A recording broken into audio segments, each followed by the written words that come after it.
గత 10 సంవత్సరాల ప్రస్తుత అంశమైనటువంటి 10 సంవత్సరాల అగ్రవర్ణ పాలనలో మనం ఏమి అభివృద్ధి సాధించాము, సామాజిక న్యాయం సాధించామా లేదని రివ్యూ చేయడానికి మీటింగ్ పెట్టారు. అదేవిధంగా భవిష్యత్తులో బహుజన వర్గాల పాత్రను, కీలకమైన పాత్రను టర్నింగ్ పాయింట్ ఎట్లా తీసుకోవాలనే ఎజెండా కూడా ఈ కార్యక్రమంలో పెట్టారు. అందుకోసం క్లుప్తంగా నేను మాట్లాడతా. 10 సంవత్సరాల అగ్రకుల పాలన లోపల మనం ఆశించినటువంటి ఏ ఒక్కటి కూడా ఈ పాలన లోపల రాలేదు. పైగా మనం పోరాడి సాధించిన వాటిని అనేకము మాయం చేసేసాం. ఉదాహరణ తీసుకున్నట్లయితే మనం అనేక పోరాటాలు చేసి పూర్తి ఫీజు రియంబర్స్మెంట్ పెట్టించుకున్నాం. తెలంగాణ వచ్చిన తర్వాత పూర్తి ఫీజు రియంబర్స్మెంట్ పథకానికి సబ్సిడీలకి మనకు బీసీ కులాలు, పేద కులాలు చదవకుండా 35,000 ఇంజనీరింగ్ ఫీజుల అనేకమైన వాటికి ఫీజు లిమిట్ పెట్టి పేద కులాలు చదవకుండా చేసినటువంటి ఘట్టము తెలంగాణ జరిగింది. దాని మీద ఇప్పటికీ మనం పోరాడుతూనే ఉన్నాం. ఇక రెండవది, అనేక పోరాటాలు పంచాయతీరాజ్ రిజర్వేషన్లను మనం 34% పెట్టించుకోం. ఎవరు ప్రేమతో పెట్టలేదు. మనం పోరాడి 1980 నుంచి 86 వరకు పోరాడితే అప్పటి ముఖ్యమంత్రి అంజయ్య ప్రయత్నం చేసేది కాలేదు. ఎన్టీ రామారావు రిజర్వేషన్లు పెంచినప్పుడు, పెద్ద ఎత్తున ఉద్యమం వచ్చినప్పుడు, అప్పుడు ఆ ఉద్యమ విరమణ సందర్భం ఒకటి డిమాండ్ పెడితే 20% పెట్టాడు NT Rama Rao. Only mandal, ZP, municipality, సర్పంచుల్లో పెట్టలేదు. అప్పుడు అది మళ్ళా మనం పెద్ద ఎత్తున పోరాటం చేసి 6 ఏళ్ళు పోరాటం చేస్తే 92లో విజయభాస్కర్ రెడ్డి సర్పంచుల లోపల 34 పెడుతూ అంతవరకు ఉన్న 20ని 34 పెంచాడు. ఇది మన పోరాట ఘట్టం. అవన్నీ పోరాటాలు ఉన్నాయి, చరిత్ర ఉంది. మనం గుర్తుపెట్టుకుంటలేము కానీ పాలకులు గుర్తుపెట్టుకుంటున్న చర్చలో. కాబట్టి దాన్ని 34ను 20కి తగ్గించినటువంటి వాళ్ళు ఎవరు? కేసీఆర్ తగ్గించారు. అది ఈ తెలంగాణలో జరిగినటువంటి సామాజిక న్యాయం. అదేవిధంగా ఉమ్మడి రాష్ట్రంలో ఎప్పుడు 15 నుంచి 20% దాకా ఎమ్మెల్యేలు ఉంటాయి. 20-25 దాకా కూడా టీఎన్జే పీరియడ్లో కానీ చెన్నారెడ్డి పీరియడ్లో చాలామంది ఎమ్మెల్యేలు 60-70 మంది ఉమ్మడి రాష్ట్రంలో ఉంటే మన తెలంగాణ పర్సెంటేజ్ తీస్తే 18 నుంచి 20% ఉంటాయి. తెలంగాణ వచ్చిన తర్వాత ఇంకా తగ్గి 15% పోయింది. ఈ విధంగా రాజకీయంగా అన్ని రంగాల్లో మన వాటా తగ్గుకుంటూ వచ్చి ఈ తెలంగాణలో మరింత అన్యాయానికి బలైపోయాయి. ఇక బడ్జెట్ లోపల బీసీలు ఉమ్మడి రాష్ట్రంలో ఉన్నప్పుడు 3.5 బడ్జెట్ ఉంటే తెలంగాణ వచ్చినాక 1.9 తగ్గింది. ఈ విధంగా అది కనుక మన బీసీల కనుక మరి ఎవరి వాటా పెరిగింది? అగ్రకులాల వాటా పెరిగింది. అగ్రకులాలు ఈ చుట్టుపక్కల ఉన్నటువంటి హైదరాబాద్ చుట్టుపక్కల ఉన్న భూములన్నీ కబ్జా చేశారు, రెగ్యులరైజ్ చేశారు. 1000 కోట్లకు 100 కోట్ల కాదు. ఓ రోజు నేను మీటింగ్ ఎలక్ట్రిసిటీ ఎంప్లాయీస్లో మీటింగ్ లోపల ఈ విషయం మాట్లాడినా. కొన్ని కులాల ప్రస్తావన వచ్చింది. తెల్లారి చాలామంది ఆ కులకులు నాకు ఫోన్ చేసి, అన్నయ్య మీరు చాలా బాగా మాట్లాడతారు కానీ మా కులాన్ని 1000 కోట్లకు ఉన్నారని మీరు నిన్న మీటింగ్లో మాట్లాడిందని ఫోన్ చేసి అడుగుతున్నారు. అంటే వాళ్ళ లోపల నేను అడిగిన, మీ నాన్న లేరా 1000 కోట్లు అని ఒక 10 పేర్లు చెప్పిన. మా బీసీలలో ఉన్నారా తెలంగాణ వచ్చినాక ఒక్కడని అట్లా నోరు మోసుకున్నాడు. అయినా వాళ్ళు చెప్పొద్దు, అట్లా కులాన్ని పేరు పెట్టొద్దన్నా అంటారని మాట్లాడారు. అంటే వాళ్ళ లోపల ఎంత చైతన్యం ఉంది. వాళ్ళని ఒక్కసారి ఏదైతే చూస్తే 100 వేలు మనం నూపుకుంటూ మాట్లాడుతున్నాం. నేను చాలా గట్టి సమాధానాలు ఇచ్చాను. మా దాంట్లో ఎవడో ఒకడు ఉంటే వాళ్ళ గురించి చెప్పాలా, తెలంగాణ వచ్చినాక మీ బాస్ అందరికీ, ఇక్కడ ఉన్న బాసులు అందరికీ ఒక్కొక్కడు గుడిసెలు ఉన్నాడు కూడా బంగ్లాలు కట్టిండు, రియల్ ఎస్టేట్ చేస్తుండ్రు, విల్లాలు కడుతున్నారు. ఆ విధంగా మీరు అందరూ లేచి వచ్చారు. మా బీసీలు ఎవరు వచ్చారు? పాతలు ఉంటుండో తోరిద్దరు కానీ బీసీలకు, ఎస్సీలకు అందరికీ అన్యాయం జరుగుతుందని చెప్పి గట్టిగా మాట్లాడలేదు. మనం ఆశించిన తెలంగాణ విషయానికి వస్తే మన బీసీలకు, ఎస్సీలకు, ఎస్టీలకు ఏం కావాలి? మన ఉద్యమాలన్నీ ఒక ఎజెండాతోటి మీరు కొంతమంది గమనించకపోవచ్చు కానీ ఎజెండాతో ఎస్సీ, ఎస్టీ, బీసీలు చదువుకోవాలి, హాస్టల్ పెట్టాలి, స్కాలర్షిప్లు రావాలి, ఫీజులు మాఫ్ చేయాలి, రిజర్వేషన్లు పెట్టాలని పోరాటం చేసి ఇంత దూరం వచ్చాం, తీసుకొచ్చాం. ఇంకొకటి తెలంగాణ ఇంకొక ఘోర అన్యాయం ఏం జరిగింది మనం ఇటీవల అంటే, మనం 2004లో పోరాడి ఓపెన్ మెరిట్లు ఉన్న వాళ్ళందరినీ ఓపెన్ కాంపిటీషన్లా ఓపెన్ కాంపిటీషన్ అయినా రిజర్వేషన్ అని మెడికల్ కాలేజీలో 550 జీవో, ఇక్కడ కూడా అదే జీవో విద్యా ఉద్యోగాలు అని పెట్టించుకున్నాం. తెలంగాణ వచ్చిన తర్వాత టీఆర్ఎస్ ప్రభుత్వ హయాం లోపల 550 జీవోను రద్దు చేశాం. దాని మీద సీఎం పేసిన పెద్ద చర్చ జరిగింది. దాని మీద మేము పోయినాం అందరం. పోతే హరీష్ రావు, నరసింహారావు వీళ్ళందరూ ఉన్నారు. నరసింహారావుతో పాటు ఆయన ఎంబడి ఉన్న కొందరు నాయకులు 550 జీవోను రద్దు చేయాలని పట్టుబట్టారు. అదే సుప్రీంకోర్టు తీర్పు ప్రకారం వచ్చింది ఆ జీవో. మేము పోరాడి ఎప్పుడో 2004లో, 2003లో, 2002లో ఆ జీవో పెట్టించుకున్నాం. అనేక సుప్రీంకోర్టు దాకా కొట్లాడినాం. ఆ జీవో తీసేవారంటే కూడా ఆ జీవోను రద్దు చేసి మెడికల్ కాలేజీలో రూల్స్ను మార్చేశారు అడ్మిషన్లో.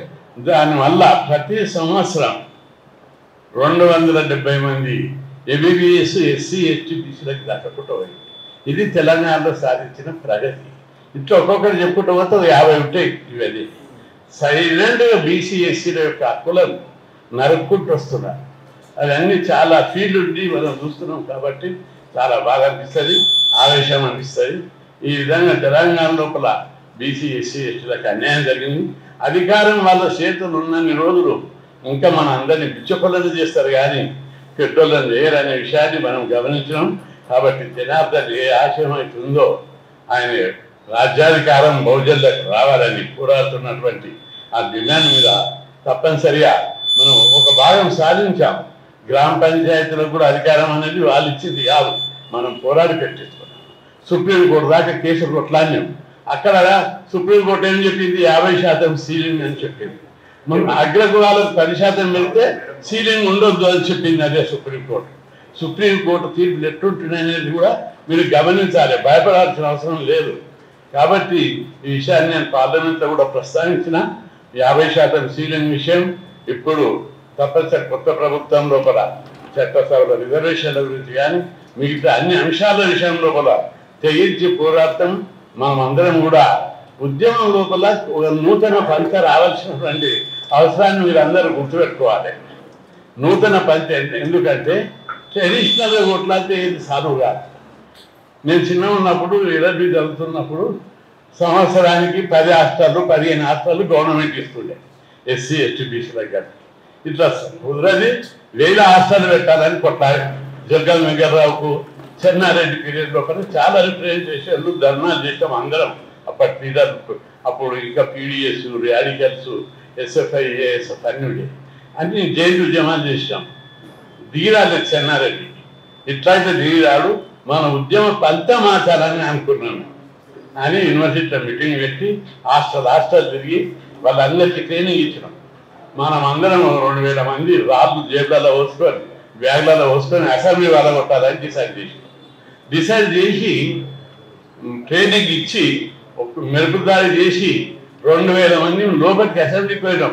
సెప్టెంబర్ 27, 1978లా మీరు పేపర్లు చూడండి, అన్ని ఆల్ ఇండియా లెవెల్లో పతాక శీర్షికలు ఉంటాయని పోయి అసెంబ్లీని తుక్కు వాళ్ళు పెట్టాం. పెద్దలు గౌరవనీయులు మన లీడర్లు అందరూ వ్యతిరేకించిన స్వర్గీయ కొండలక్ష్మణ్ బాపూజీ గుడిలో పిలిచి సన్మానం చేసేది. అంత గొప్ప నాయకుడు ఆయన. అసెంబ్లీలో ఉన్న బీసీ లీడర్లు అందరూ ఏమన్నారు తెలుసా? కృష్ణయ్య తప్పది, అసెంబ్లీ మీద దాడి చేయొద్దు, పగల కొట్టొద్దు, తుక్కు వాళ్ళు కొట్టారు. లోపల మాకు రాలేదంటే మేము గతి ఏంటిది అని అడిగారు. మీరు అసెంబ్లీ నుండి ఏం చేస్తున్నారని మేము అడిగినాం. లచ్చన్న కూడా అడిగి లచ్చన్న కూడా అసెంబ్లీలో ఉన్నారు ఆ రోజు. బాపూజీ గారు ఒకసారి చింతల బస్సులో మీటింగ్ పెట్టాడు లచ్చన్న, అందరం ఒకసారి మీటింగ్ పోయినాం. పెద్ద పెద్ద లీడర్లు వస్తారు. లక్ష్మణ్ షారోలు తీసుకొచ్చి మాకు సన్మానం చేశారు 4గురికి.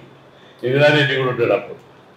అయితే విశేషం ఏమిటిదంటే ఇక్కడ కూడా మీకు ఎందుకు చెప్తున్న విషయం అంటే మనం కొత్త పంత తీసుకోవాల్సినటువంటి అవసరం ఉంది. ప్రధానమంత్రి ఒకసారి చెప్తున్నారు మీరు మిలిటెంట్ ఉద్యమాలు చేయాలి అని ఒక నాయకుడు చెప్పాడు అక్కడ పార్లమెంట్లో.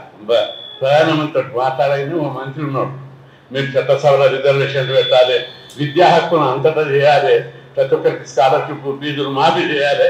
ఐఐటీలో 1,70,000 ఫీజులు అయితే ఒక మంగళూరు, ఒక నాయి బ్రాహ్మణులు, ఒక రజకుడు, ఒక మత్స్యకారుడు, ఒక గొర్రె కాపరి ఈ ఫీజు కట్టి చదువుతాడా అని అడిగిన ప్రధానమంత్రి.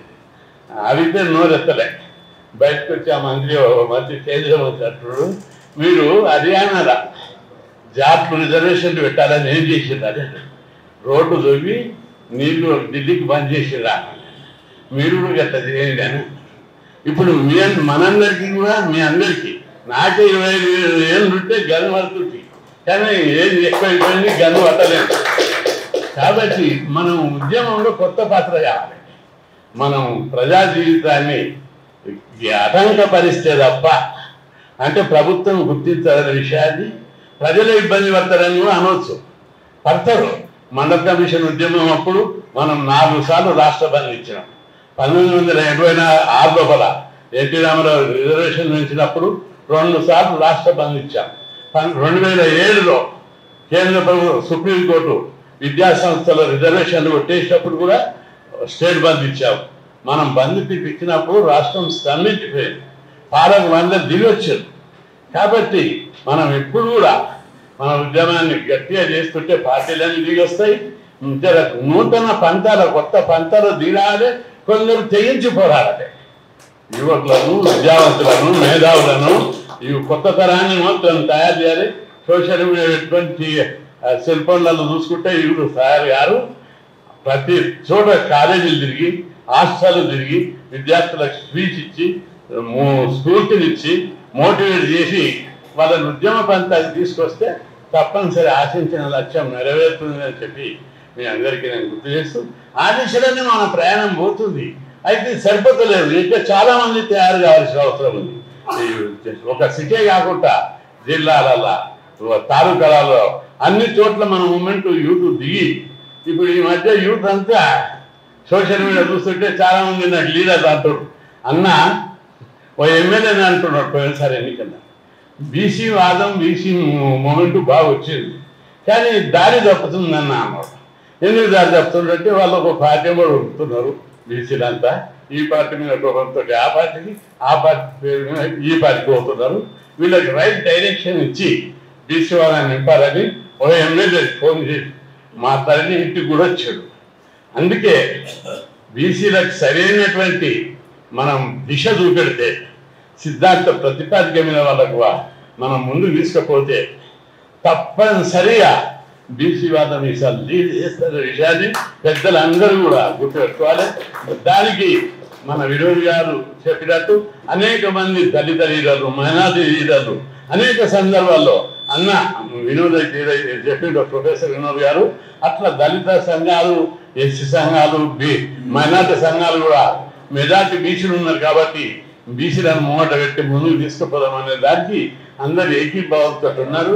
ఇట్లాంటి పద్ధతిని మనం బీసీ లీడర్ అందరూ కూడా, కుల సంఘాల పెద్దలు, బీసీ నాయకులు, మేధావులు, ప్రొఫెసర్లు, ఇతర ప్రజా క్షేమాన్ని కోరేటటువంటి హితైషులు అందరూ కూడా పోరాడే సమయం ఆసన్నమైందని చెప్పి మీ అందరికీ గుర్తు చేస్తూ, మీరు ప్రతి ఒక్కరు కూడా తెగించి పోరాడడానికి మీ ముందుకు రావాల్సినటువంటి సమయం ఆసన్నమైంది. మీరు అందరూ అనుకోవచ్చు, వాళ్ళు చేస్తారు, నా ఒక్కరిని చేయకపోతే ఏమవుతుంది? సరే, నేను కూడా అట్టే అనుకుంటే ఈ రోజు దేశంలో లేని 2 తెలుగు రాష్ట్రాలు కలిసి 6-7 హాస్టల్ ఉంటాయి. ప్రతి హాస్టల్ మీద మన సంఘాల పేర్లు ఉన్నాయి. ఎస్సీ, ఎస్టీ, బీసీల హాస్టల్. ఎక్కడ దేశంలో ఎక్కడ లేని గురుకుల పాఠశాలలు మన దగ్గర ఉన్నాయి. బీసీలు, దళితులు ముఖ్యమంత్రి ఉన్న రాష్ట్రాల్లో కూడా గురుకులాలు లేవు. అదేవిధంగా ఎక్కడ లేని ఫీజు రీఎంబర్స్మెంట్ స్కీమ్ మన దగ్గర ఉన్నాయి. ఇవన్నీ మన బీసీలు పోరాడి, ఎస్సీ, ఎస్టీ, బీసీలు విద్యార్థులందరితో కలిపి పోరాడితే అవన్నీ వచ్చినాయి. మరి పెద్ద పెద్ద చీఫ్ మినిస్టర్లు ఉన్న రాష్ట్రాలు ఉత్తరప్రదేశ్, బీహార్, మధ్యప్రదేశ్, రాజస్థాన్, కర్ణాటక, తమిళనాడు, అక్కడ ఇన్ని హాస్టల్, గురుకులాలు స్కీమ్ కానీ, ఫీజు రీఎంబర్స్మెంట్ స్కీమ్ కానీ లేదు. అన్నిటికీ ఆదర్శం మన తెలుగు రాష్ట్రాలు. ఇక్కడ బహుజనవాదం, బీసీవాదం, దళితవాదం బలంగా ఉన్నటువంటి రాష్ట్రం ఇది. కాబట్టి ఇక్కడ మనం పునాది వేస్తే ఇది ఇతర రాష్ట్రాలకు పునాది అయిపోతాయి. కాబట్టి మనమంతా ఇక్కడ 50 మంది తగ్గించి పోరాడితే, నిస్వార్థంగా పోరాడితే ఖచ్చితంగా మనం అనుకున్న లక్ష్యాన్ని మనం చేరుతాం. కాబట్టి మనం అందరం ఆ దిశగా ఆలోచించాలని, ఫస్ట్ సంకల్ప బలం కావాలి. నేను సాధిస్తానని ప్రతి ఒక్కరు అనుకోలే, నేను లీడర్ని అవుతానని ప్రతి ఒక్కరు అనుకోవాలి, నేను ముఖ్యమంత్రిని కావాలి, మంత్రిని కావాలి, ఎమ్మెల్యే కావాలి, ఎంపీ కావాలని ఓ ఆశయంతో ముందుకు పోతే సర్వశక్తులకి పోరాడితే అది సాధిస్తాం. అందుకు చైనా మీకు ఎగ్జాంపుల్, చైనా 70 ఏళ్ళ కింద మీరు ఒక ఎగ్జాంపుల్ తీసుకుంటే అక్కడ కప్పలు తిన్నారు, తొండలు తిన్నారు, పాములను చంపుకొని తిన్నారు, సముద్రం చుట్టూ కూడా ఏదైనా జీవి అడవిలో ఏదైనా జీవి ఉంటే చంపుకొని తిన్నారు. ఆకలితో నకనకలాడారు ప్రజలు, పేదరికంతో మగ్గిపోయారు చైనా. అట్లాంటి చైనాలో కూడా దోపిడి, పీడన, వివక్ష లేనటువంటి ఆకలి లేని సమాజం ఏర్పాటు చేయాలని ఒకే ఒకడు మావో, ఇంకా ఆయన వర్గం తర్వాత అయిన ఆ మావో పోరాటం చేసి లాంగ్ మార్చు అనేక ఉద్యమ ఫలితాలు మార్చుకుంటూ వస్తే చైనా లోపల ఈరోజు విప్లవాన్ని ఆ రోజు విప్లవాలను సృష్టిస్తే వరకంటే 4-5 రెట్ల భూభాగం ఉన్న చైనాను కూడా ఉద్యమ స్ఫూర్తిని నింపి ప్రజల లోపల తీసుకొస్తే ఈరోజు చైనా ప్రపంచంలో మొదటి స్థానం కోసం, అమెరికా మొదటి స్థానంలో ఉంటే చైనా కూడా మొదటి స్థానం కోసం పోరాడుతుంది. పేదరికం లేనటువంటి, దోపిడీ లేనటువంటి, పీడన లేనటువంటి వ్యవస్థ. ప్రతి ఒక్కరికి బంగారు ఉండాలి, ప్రతి ఒక్కరు కార్లో తిరగాలి, ప్రతి ఒక్కరు విమానంలో తిరగాలనే స్థాయికి ప్రజల జీవన ప్రమాణం పెరగాలి. ఎవరు పేదరికంతో ఉండొద్దు, దేశం నిరక్షరాస్యత ఉండొద్దు. ఆ విధంగా దేశం డెవలప్ అవుతుంది. రష్యా అదే 100 ఏళ్ల కంటే పూర్వం తీసుకున్నట్టయితే అక్కడ కూడా జాతి చక్రవర్తుల పాలన లోపల ప్రజలంతా బానిసలుగా బతికింది. ఈ దేశం బాగుపడాలనుకున్నారు, కానీ అక్కడ కమ్యూనిస్టు సిద్ధాంతకర్త, మార్క్సిస్టు యొక్క సిద్ధాంతం చదువుకున్నటువంటి వ్యక్తి లెనిన్ ఆ దేశాన్ని మనకంటే 10 రెట్ల ఎక్కువ భూభాగం ఉన్నది రష్యాను ప్రజలందరినీ కూడా సమాయత్తపరిచి పోరాడి అక్కడ గొప్ప సిద్ధాంతాన్ని, కమ్యూనిస్టు సామ్యవాద సిద్ధాంతాన్ని ప్రజల్లో నింపి పోరాడితే ఆ దేశంలో నంబర్ 1 దేశంగా అమెరికాతో కోటి వేల దేశంగా తయారు. కాబట్టి భారతదేశంలో సిరి సంపదలు ఉన్నాయి, జ్ఞాన సంపద ఉంది, ప్రజల లోపల పోరాడే శక్తి ఉంది.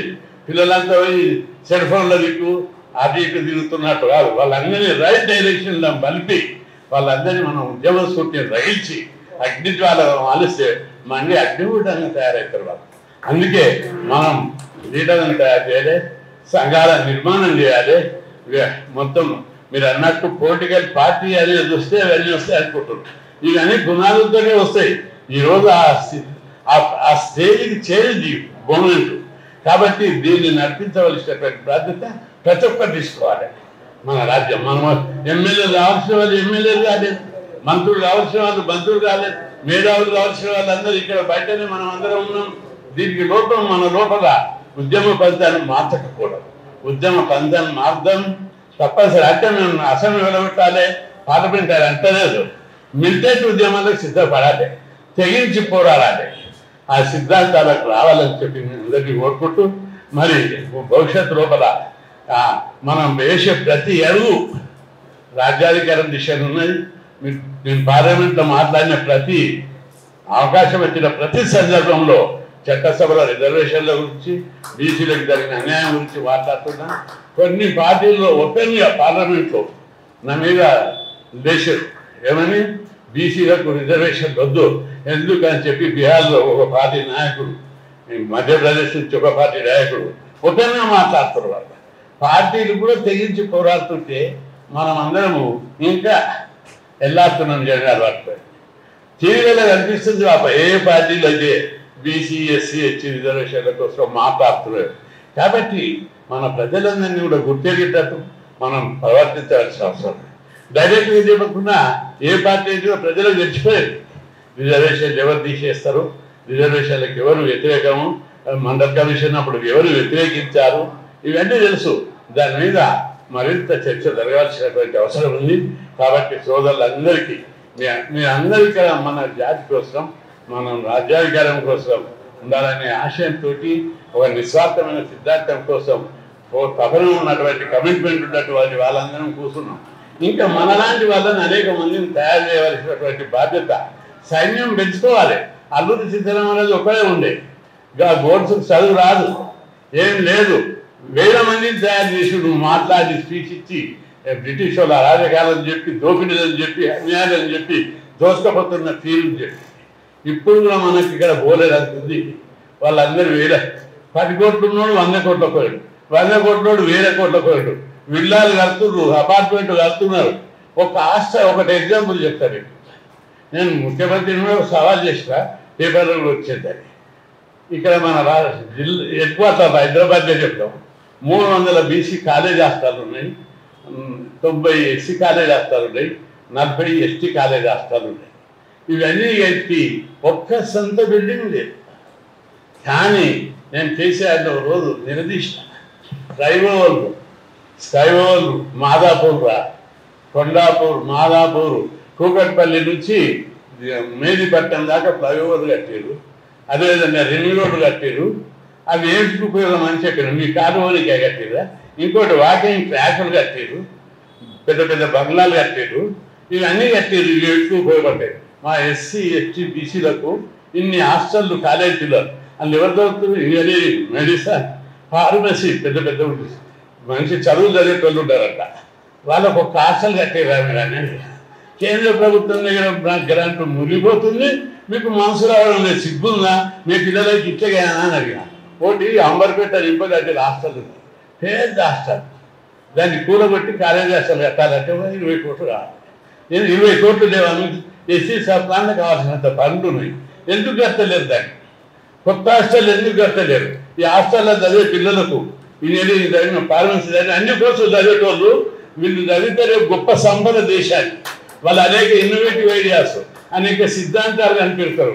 వాళ్ళకి సరైన సమయంలో చదివిస్తలేరు, జ్ఞానాన్ని వెలుగనిస్తలేరు అని చెప్పి సవాల్ చేస్తారు. మీ ఫ్లైఓవర్ల వల్ల 100 కోట్లు ఆయన ఇక్కడ అంబర్పేటలో కట్టారు, ఇక్కడ కట్టారు. అవి అన్ని కట్టొద్దని నేను అంటలేను, కానీ మొదలు ప్రాక్టీస్ ఏంటి? ఇవి మా హాస్టల్ కట్టాలి, మన స్కూళ్ళు కట్టాలి, మన చదువు కావాలి. తద్వారా ఆటోమేటిక్గా దేశ సంపద రాష్ట్ర సంపద డెవలప్ అవుతుంది. మీరు మావి చేయకుండా మా జ్ఞానాన్ని పెంచకుండా ఈ సమాజంలో మమ్మల్ని తొక్కి పెట్టడానికి మీకు కుట్టాలని చెప్పి సవాల్ చేయడం. అయినా వాళ్ళకు జ్ఞానోదయం రావడం లేదు, వాళ్ళు మన డిమాండ్ నెరవేర్చడం లేదు. మన డిమాండ్ నెరవేర్చాలంటే మన రాజ్యం కావాలి. దేశంలో రాష్ట్రంలో ఎంత సంపద ఉందంటే మన రాజ్యం వస్తే ప్రతి కుటుంబానికి 30 లక్షల బడ్జెట్ ఇచ్చేట 30 కోట్ల బడ్జెట్ ప్రతి ఇంటికి ఇచ్చేటంత బడ్జెట్ ఉంది. నెల 5,000 రూపాయలు వేరే ఒక దేశంలో నెలకు ప్రతి కుటుంబానికి 5,000 ఇస్తారు. మన దేశంలో కూడా మన కేంద్ర బడ్జెట్లో రాష్ట్ర బడ్జెట్లో ప్రతి కుటుంబానికి నెలకు 5 లక్షలు ఇస్తే 5,000 ఇస్తే ప్రతి కుటుంబం బతికేటంత బడ్జెట్ ఉంది. కానీ ఇవ్వడం లేదు, ఇవ్వరు. ఏ డిపార్ట్మెంట్ బడ్జెట్ అన్న మూగిపోతుంది కేంద్రంలో, ఒక్క పైసలు ఇయ్యరు, ఖర్చు పెట్టారు. కాబట్టి ఇదంతా పార్లమెంట్ యొక్క ప్రయారిటీస్ లోపల చాలా తేడా ఉంది. వాళ్ళ పాలసీని మార్చారు, మనల్ని పైకి రానియరు. ఈ విషయం లోపల తప్పనిసరి రాజ్యాధికారానికి మనం తీసుకుపోవాల్సిన మొమెంటును ముందు తీసుకుపోవడానికి మీరు అందరూ విద్యులు ఉద్యమ పంతాలను ఆలోచించండి. పెద్ద రామనరసయ్య గారు చాలా చక్కగా చెప్పారు. వాళ్ళందరూ కూడా మీ యొక్క జ్ఞానం, వినోద్ గారు కూడా ఆయన ఈ ఏజ్లో వినోద్ గారు మంచి పోస్ట్ ఉంది, ప్రిన్సిపాల్గా, డీన్గా, లా కాలేజ్. ఇప్పుడు ఉండింటే వైస్ ఛాన్సలర్ పోటీలు ఉంటుండే. త్యాగం చేసి దేశం కోసం వచ్చేసి, నా జాతి కోసం వచ్చాడు. కాబట్టి అనేక మంది త్యాగాలు చేయడానికి సిద్ధంగా ఉన్నారు. దాన్ని మనం గౌరవించుకోవాలి, వాళ్ళకు ప్రోత్సాహం ఇవ్వాల్సినటువంటి అవసరం ఉంది. సరైన దిశలుగా ప్రణాళికబద్ధంగా మనకి ఎజెండా ఉండాలి, పోరాటానికి కూడా ఒక నిర్మాణం కావాలి. ఆ దిశగా మీరు అందరూ ఆలోచించాలని చెప్పి మనం చేస్తూ మీ యొక్క అమూల్యమైన ఆలోచనలను, మీ యొక్క విధానాన్ని మన యొక్క పోరాట శక్తికి ఊదమించేటట్టుగా తీర్చిదిద్దాలని కోరుకుంటూ సెలవు.